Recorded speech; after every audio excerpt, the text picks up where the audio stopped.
ಎಲ್ಲರಿಗೂ ನಮಸ್ಕಾರ. ನೀವು ನೋಡ್ತೀರಾ ಆಕಾಶವಾಣಿ ಯೂಟ್ಯೂಬ್ ಚಾನಲ್. ಇವತ್ತಿನ ಕ್ಲಾಸಲ್ಲಿ BA 5ನೇ ಸೆಮಿಸ್ಟರ್ನಲ್ಲಿ ಬರ್ತಕ್ಕಂತಹ ಹಿಸ್ಟ್ರಿ DSC 9 ಆಧುನಿಕ ಭಾರತದ ಇತಿಹಾಸ.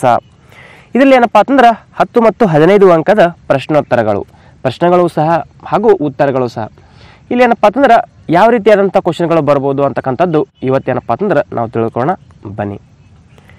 ಇಲ್ಲಿ ಮೊದಲನೇ ಪ್ರಶ್ನೆ ಏನಪ್ಪಾ ಅಂತಂದ್ರೆ ಮಧ್ಯಕಾಲೀನ ಭಾರತದ ಇತಿಹಾಸದ ಸ್ಥಿತಿಗತಿ ಅಂತಕ್ಕಂಥದ್ದು ಕೇಳಿದ್ರೆ ಇಲ್ಲಿ ಏನಪ್ಪಾ ಅಂತಂದ್ರೆ 10 ರಿಂದ 15 ಅಂಕದ ಪ್ರಶ್ನೆಗಳು ಬೀಳುವಂಥ ಸಾಧ್ಯತೆಗಳು ಹೆಚ್ಚಾಗಿರ್ತೈತಿ. ಮೊದಲನೇದಾಗಿ ಏನಪ್ಪಾ ಅಂತಂದ್ರೆ ಪೀಠಿಗೆ ಹಾಕಬೇಕು.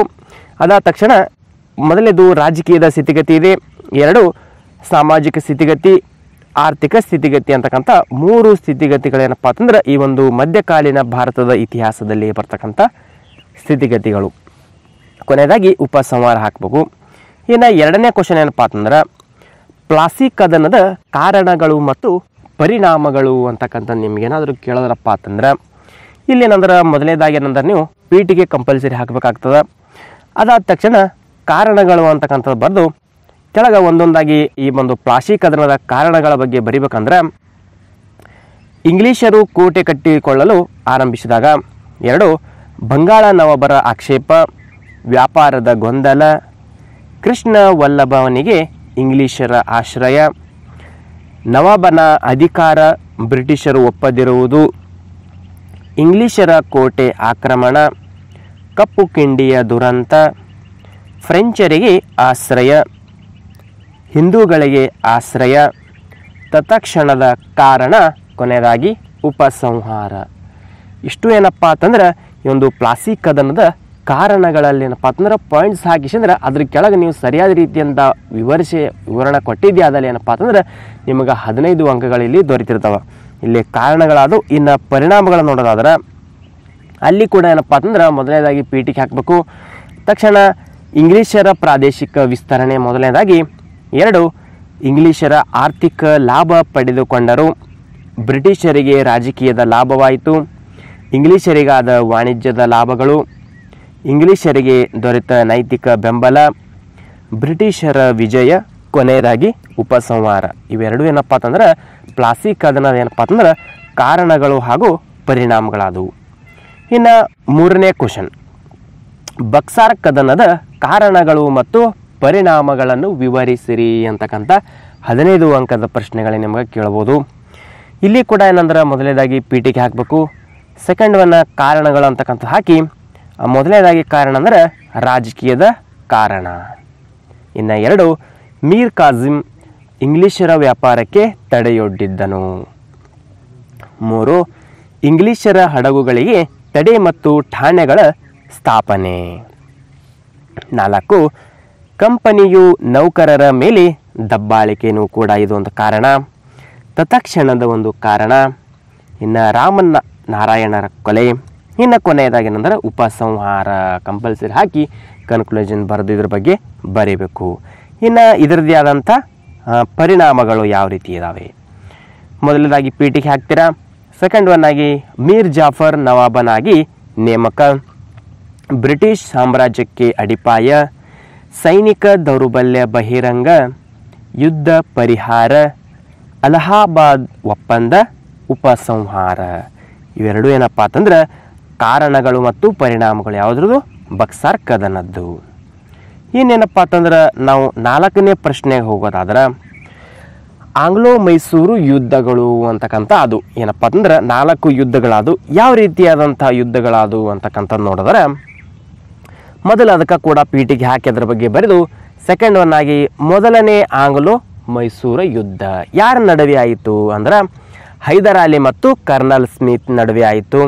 ಇದು ಏನಪ್ಪ ಅಂತಂದ್ರೆ 1769ರಲ್ಲಿ ಏನಾಗ್ತಂದ್ರೆ ಒಂದು ಮದ್ರಾಸ್ ಅಂತಕ್ಕಂಥ ಒಪ್ಪಂದ ಮಾಡ್ಕೊಂಡು ಇದೇನು ಮಾಡ್ತೈತಿ ಮೊದಲೇ ಆಂಗ್ಲೋ ಮೈಸೂರು ಯುದ್ಧ ಏನು ಮಾಡ್ತದ ಮುಕ್ತಾಯವಾಗ್ತದೆ. ಇದೇನಂದ್ರೆ 1769ರಲ್ಲಿ ಮುಕ್ತಾಯವಾದ ತಕ್ಷಣ ಮತ್ತೇನಾಗ್ತದೆ 2ನೇ ಆಂಗ್ಲೋ ಮೈಸೂರು ಯುದ್ಧ ಸ್ಟಾರ್ಟ್ ಆಗಿ ಅದು ಯಾರ ನಡುವೆಯಪ್ಪ ಅಂತಂದ್ರೆ ಹೈದರ್ ಅಲಿ ಟಿಪ್ಪು ಮತ್ತು ವಾರನ್ ಹೆಸ್ಟಿಂಗ್ ಅವ್ರ ನಡುವೆ ಇದು 2ನೇ ಆಂಗ್ಲೋ ಮೈಸೂರು ಯುದ್ಧ ಆಗ್ತದೆ. ಇದು ಆದ ಬಳಿಕ 1784ರಲ್ಲಿ ಏನಂದ್ರೆ ಮಂಗಳೂರು ಒಪ್ಪಂದದೊಂದಿಗೆ ಇದನ್ನು ಕೂಡ ಏನಂದ್ರೆ 2ನೇ ಆಂಗ್ಲೋ ಮೈಸೂರು ಯುದ್ಧ ಮುಕ್ತಾಯವಾಗ್ತದೆ. ಇನ್ನು ಅದು ಆದ ಬಳಿಕ 3ನೇ ಆಂಗ್ಲೋ ಮೈಸೂರು ಯುದ್ಧ ಸ್ಟಾರ್ಟ್ ಆಗ್ತದೆ. ಅದು ಯಾರ ನಡುವೆ ಅಂದ್ರೆ ಟಿಪ್ಪು ಮತ್ತು ಲಾರ್ಡ್ ಕಾರ್ನ್ವಾಲಿಸ್ ಅವರ ನಡುವೆ ಈ ಒಂದು ಮೂರನೇ ಆಂಗ್ಲೋ ಮೈಸೂರು ಯುದ್ಧ ಸ್ಟಾರ್ಟ್ ಆಗ್ತದೆ. ಇದನ್ನು ಕೂಡ 1792ರಲ್ಲಿ ಏನಂದ್ರೆ ಶ್ರೀರಂಗಪಟ್ಟಣ ಒಪ್ಪಂದದೊಂದಿಗೆ ಏನು ಕೂಡ ಈ ಒಂದು ಮೂರನೇ ಯುದ್ಧ ಸತ ಮುಕ್ತಾಯವಾಗ್ತದೆ. ಇನ್ನು ಕೊನೆಯದಾಗಿ ಏನಂದ್ರೆ 4ನೇ ಆಂಗ್ಲೋ ಮೈಸೂರು ಯುದ್ಧ ಸ್ಟಾರ್ಟ್ ಆಗ್ತದೆ. ಅಲ್ಲಿ ಕೂಡ ಏನಂದ್ರೆ ಟಿಪ್ಪು ಮತ್ತು ಲಾರ್ಡ್ ವೆಲ್ಲೆಸ್ಲಿ ಅವ್ರ ನಡುವೆ ಆಗ್ತದೆ. ಇದನ್ನು ಕೂಡ ಶ್ರೀರಂಗಪಟ್ಟಣ ಒಪ್ಪಂದದೊಂದಿಗೆ ಕೂಡ ಈ ಒಂದು ಮುಕ್ತಾಯವಾಗ್ತದೆ. ಈ 4 ಏನಪ್ಪ ಅಂತಂದ್ರೆ ಆಂಗ್ಲೋ ಮೈಸೂರು ಯುದ್ಧಗಳು ಯಾವ ರೀತಿ ನಡೆದವು ಅಂತಕ್ಕಂಥದ್ದು ಬರಬೇಕು. ಇನ್ನು ಕೊನೆಯದಾಗಿ ಏನಂದ್ರೆ ಉಪಸಂಹಾರಪ್ಪ ಅಂತಂದ್ರೆ ಬರೆದು ಬಿಟ್ರಪ್ಪ ಅಂತಂದ್ರೆ ಇದಕ್ಕೆ ಸರಿಯಾದ್ರಿಂದ ವಿವರಣೆ ಕೊಟ್ಟು ಬರೆದಿದೆಯಾ ಅದಲ್ಲಿ ನಿಮಗೆ 15 ಅಂಕಗಳು ಏನಪ್ಪ ಅಂತಂದ್ರೆ ಫಿಕ್ಸ್ ಆಗಿ ಬರುವಂಥ ಸಾಧ್ಯತೆಗಳು ಹೆಚ್ಚಿರ್ತೈತಿ. ಇನ್ನೇನಪ್ಪ ಅಂತಂದ್ರೆ 5ನೆಯ ಪ್ರಶ್ನೆ, ಬ್ರಿಟಿಷರ ಆಡಳಿತದ ಮತ್ತು ಕಾನೂನುಗಳನ್ನು ವಿವರಿಸಿರಿ ಅಂತಕ್ಕಂಥದ್ದು ನಿಮಗೇನಾದರೂ ಕ್ವಶನ್ ಕೇಳಿದ್ರಪ್ಪ ಅಂತಂದ್ರೆ ಇಲ್ಲಿ ಕೂಡ ಮೊದಲನೇದಾಗಿ ಪೀಠಿಕೆ ಅಂತ ಹಾಕಿ 2 ಆಡಳಿತ ವ್ಯವಸ್ಥೆ ಮತ್ತು ಕಾನೂನು ಅಂತಕ್ಕಂಥದ್ದು ಇದು ಹೇಳಿದ್ರಲ್ಲ ಅದನ್ನು ಹಾಕಿ ಕೆಳಗೆ ಸ್ಟಾರ್ ಹಾಕೇನಂದ್ರೆ ನಾಗರಿಕ ಸೇವೆಗಳು, ಸೈನ್ಯ ವ್ಯವಸ್ಥೆ, ಪೊಲೀಸ್ ವ್ಯವಸ್ಥೆ ಮತ್ತು ಕಾನೂನು ನ್ಯಾಯಾಂಗದ ವ್ಯವಸ್ಥೆ, ಕಾನೂನಿನ ನಿಯಮಗಳು ಅಂತಕ್ಕಂಥದ್ದು ಹಾಕಿ ಕೆಳಗಡೆ ಏನಪ್ಪ ಅಂತಂದ್ರೆ ಉಪಸಂಹಾರ ಅಂತ ಹಾಕಿ ಇವೆಲ್ಲ ಏನಪ್ಪ ಅಂತಂದ್ರೆ ಪಾಯಿಂಟ್ಗಳು ಹಾಕಿನಂದ್ರೆ ಅದ್ರ ಬಗ್ಗೆ ವಿವರಣೆ ಕೊಡುವುದು. ಇನ್ನು 6ನೆಯ ಪ್ರಶ್ನೆ, ಮೆಕಾಲೆಯನ ಇಂಗ್ಲಿಷ್ ಶಿಕ್ಷಣದ ವರದಿಯ ಶಿಫಾರಸುಗಳನ್ನು ವಿವರಿಸಿರಿ ಅಂತಕ್ಕಂಥದ್ದು ಏನಾದರೂ ಪ್ರಶ್ನೆ ಕೇಳಿದ್ರಪ್ಪ ಅಂತಂದ್ರೆ ಇಲ್ಲೇನಂದ್ರೆ ಮೊದಲನೇದಾಗಿ ಪೀಠಿಗೆ ಹಾಕ್ತೀರಾ. 2 ಏನಂದ್ರೆ ಈ ಮೊದಲನೇ ಶಿಫಾರಸು ಏನಂದ್ರೆ ಇಂಗ್ಲಿಷ್ ಶಿಕ್ಷಣ. ಇನ್ನು 2 ಮಿಷನರಿಗಳ ಶಿಕ್ಷಣದ ಕಾರ್ಯ. ಇನ್ನು 3 1844ರ ಸರ್ಕಾರಿ ಆದೇಶ. ಇನ್ನು 5 ಶಿಕ್ಷಣದಲ್ಲಿ ರಾಷ್ಟ್ರೀಯ ನೀತಿ ಅಂದರೆ 1968ರಿಂದ. ಕೊನೆಯದಾಗಿ ಹೊಸ ರಾಷ್ಟ್ರೀಯ ಶಿಕ್ಷಣ ನೀತಿ ಏನಂದ್ರೆ 1986 ಅಂತಕ್ಕಂಥ ಈ ಒಂದು ಇಂಗ್ಲೀಷ್ ಶಿಕ್ಷಣದ ನೀತಿಯಲ್ಲಿ ವರದಿಯಲ್ಲಿ ಬರ್ತಕ್ಕಂಥ ಶಿಫಾರಸುಗಳು. ಇವು ಪಾಯಿಂಟ್ ಹಾಕಿಪ್ಪ ಅಂತಂದ್ರೆ ಅದ್ರ ಬಗ್ಗೆ ನೀವು ವಿವರಣೆ ಕೊಡಬೇಕಾಗ್ತದೆ. ಇನ್ನು 7ನೇ ಪ್ರಶ್ನೆ, ಸಾಮಾಜಿಕ ತಾರತಮ್ಯಗಳನ್ನು ವಿವರಿಸಿರಿ.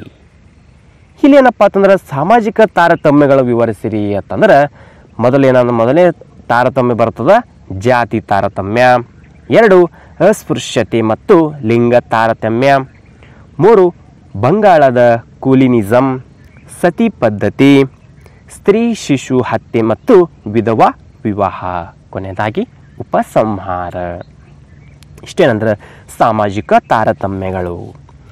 ಇನ್ನೇನಪ್ಪ ಅಂತಂದ್ರೆ ಕೊನೆಯದಾಗಿ ಬರ್ತಕ್ಕಂಥ 1857ರ ಮಹಾದಂಗೆಯ ಕಾರಣಗಳು ಮತ್ತು ಪರಿಣಾಮಗಳನ್ನು ವಿವರಿಸಿರಿ ಅಂತಕ್ಕಂಥ ಈ ಒಂದು ಫಿಕ್ಸ್ ಆಗಿ ಬರುವಂಥ ಕ್ವಶನ್ಗಳಾಗಿರ್ತೈತಿ ಇವೆಲ್ಲ. ಇಲ್ಲೇನಂದ್ರೆ ಮೊದಲನೇದಾಗಿ ಕೂಡ ನೀವು ಮೊದಲು ಪೀಠಿಗೆ ಹಾಕಬೇಕಾಗ್ತದ. ಅದಾದ ತಕ್ಷಣ ಏನಂದ್ರೆ ಮಹಾದಂಗೆಯ ಕಾರಣಗಳು ಅಂತಕ್ಕಂಥ ಹೇಳಿರ್ತಾರಲ್ಲ ಕಾರಣಗಳಂತ ಹಾಕಿ ಸ್ಟಾರ್ ಹಾಕೇನಂದ್ರೆ ಮೊದಲೇ ಕಾರಣ ಬರ್ರಿ ರಾಜಕೀಯದ ಕಾರಣ. 2 ಆರ್ಥಿಕ ಕಾರಣ. 3 ಸಾಮಾಜಿಕ ಕಾರಣಗಳು, ಧಾರ್ಮಿಕ ಕಾರಣಗಳು, ಸೈನಿಕ ಕಾರಣಗಳು, ತತ್ಕ್ಷಣದ ಕಾರಣಗಳು, ಶೈಕ್ಷಣಿಕ ಕಾರಣಗಳು. ಕೊನೆಯದಾಗಿ ಉಪಸಂಹಾರ. ಇಷ್ಟು ಏನಂದ್ರೆ 1857ರ ಮಹಾದಂಗೆಯ ಕಾರಣಗಳಾದವು. ಇನ್ನು ಪರಿಣಾಮಗಳು ಸತನ್ನು ಕೇಳಿದ್ರತ್ತಂದ್ರೆ ಸಕಾರಾತ್ಮಕವಾದಂತಹ ಪರಿಣಾಮ, ಸಂವಿಧಾನಾತ್ಮಕವಾದಂತಹ ಪರಿಣಾಮ, ಸೈನ್ಯದಲ್ಲಿ ಬದಲಾವಣೆ, ವಿಸ್ತರಣಾ ನೀತಿಯ ಅಂತ್ಯ, ಮೊಘಲರ ಅಂತ್ಯ, ಸಮಾನತೆ, ಉಪಸಂಹಾರ. ಕಾರಣಗಳು ಹಾಗೂ ಪರಿಣಾಮಗಳೇನಪ್ಪ ಅಂತಂದ್ರೆ 1857ರ ಮಹಾದಂಗೆಯ ಕಾರಣ ಪರಿಣಾಮಗಳು ವಿವರಿಸಿರಿ ಅಂತಕ್ಕಂಥ ಅಂದ್ರೆ ಇವೆಷ್ಟು ಪಾಯಿಂಟ್ ಹಾಕಿ ಏನಪ್ಪ ಅಂತಂದ್ರೆ ನೀವು ಅದ್ರ ಬಗ್ಗೆ ವಿವರಣೆ ಕೊಟ್ಟಿದೆಯಾ ಅದಲ್ಲಿ ನಿಮ್ಗೆ ಫಿಕ್ಸ್ ಆಗಿ ಏನಪ್ಪ ಅಂತಂದ್ರೆ 15 ಅಂಕಗಳು ನಿಮ್ಗೆ ಇಲ್ಲಿ ಬೀಳ್ತಾವ. ಅದಕ್ಕಾಗಿ ಏನಪ್ಪ ಅಂತಂದ್ರೆ ಪೀಠಿಕೆ ಹಾಗೂ ಉಪಸಂಹಾರ ಹಾಕಿದ್ರಪ್ಪ ಅಂತಂದ್ರೆ ನಿಮ್ಗೆ ಡೆಫಿನೆಟ್ ಆಗಿ ನಿಮ್ಗೆ ಅಂಕಗಳು ಹೆಚ್ಚಿನ ರೀತಿಯಲ್ಲಿ ಬರ್ತಿರ್ತಾವ. ಅದಕ್ಕಾಗಿ ಏನಂದ್ರೆ ಇಷ್ಟು ಏನಪ್ಪ ಅಂತಂದ್ರೆ ಈ 5ನೇ ಸೆಮಿಸ್ಟರ್ ಬರ್ತಕ್ಕಂಥ ಹಿಸ್ಟ್ರಿ DSC 9 ಆಧುನಿಕ ಭಾರತದ ಇತಿಹಾಸದಲ್ಲಿ ಬರುವಂತಹ ಮೋಸ್ಟ್ ಇಂಪಾರ್ಟೆಂಟ್ ಆದಂಥ ಕ್ವಶನ್ ಆನ್ಸರ್ಗಳು. ಇಷ್ಟ ನಂತರ ಇವತ್ತಿನ ಕ್ಲಾಸ್ದಲ್ಲಿರುವಂತಹ ಮಾಹಿತಿ. ಇದೇ ರೀತಿ ಪ್ರತಿದಿನ ವಿಡಿಯೋಗ ನೋಡ್ಬೇಕೈತಪ್ಪ ಅಂತಂದ್ರೆ ನಮ್ಮ ಯೂಟ್ಯೂಬ್ ಚಾನಲ್ ಸಬ್ಸ್ಕ್ರೈಬ್ ಮಾಡ್ಕೋರಿ, ಬೆಲ್ ಐಕನ್ ಪ್ರೆಸ್ ಮಾಡೋ ಜೊತೆಗೆ ಆಲ್ ಅಂತ ಸೆಲೆಕ್ಟ್ ಮಾಡಿದ್ರಪ್ಪ ಅಂತಂದ್ರೆ ನಾವು ಪ್ರತಿದಿನ ಹಾಕುವ ವಿಡಿಯೋಗಳ ನೋಟಿಫಿಕೇಶನ್ ತಲುಪುತ್ತದೆ ಅಂತ ಹೇಳ್ತಾ BA 5ನೇ ಸೆಮಿಸ್ಟರ್ದು ನಿಮಗೆ ಯಾವುದಾದ್ರೂ ನೋಟ್ಸ್ಗಳು PDF ನಿಮಗೆ ಬೇಕಾದಲ್ಲಿ ಏನಪ್ಪ ಅಂತಂದ್ರೆ ಕೆಳಗೆ ಡಿಸ್ಕ್ರಿಪ್ಷನ್ ಅಂತ ನಾವು ಟೆಲಿಗ್ರಾಮ್ ಲಿಂಕ್ ಹಾಕಿರ್ತೇವೆ, ಅಲ್ಲಿ ಹೋಗಿ ಜಾಯ್ನ್ ಆದಾರಪ್ಪ ಅಂತಂದ್ರೆ ನಿಮಗೆ ಬೇಕಾಗೋ ನೋಟ್ಸ್ಗಳು ದೊರಿತಾವೆ ಅಂತ ಹೇಳ್ತಾ ಇವತ್ತಿನ ಕ್ಲಾಸ್ ಮುಗಿಸ್ತಾ ಇದ್ದೀವಿ. ಮತ್ತೆ ಮುಂದಿನ ಭಾಗದಲ್ಲಿ ಭೇಟಿ ಆಗೋಣ. ಧನ್ಯವಾದಗಳು.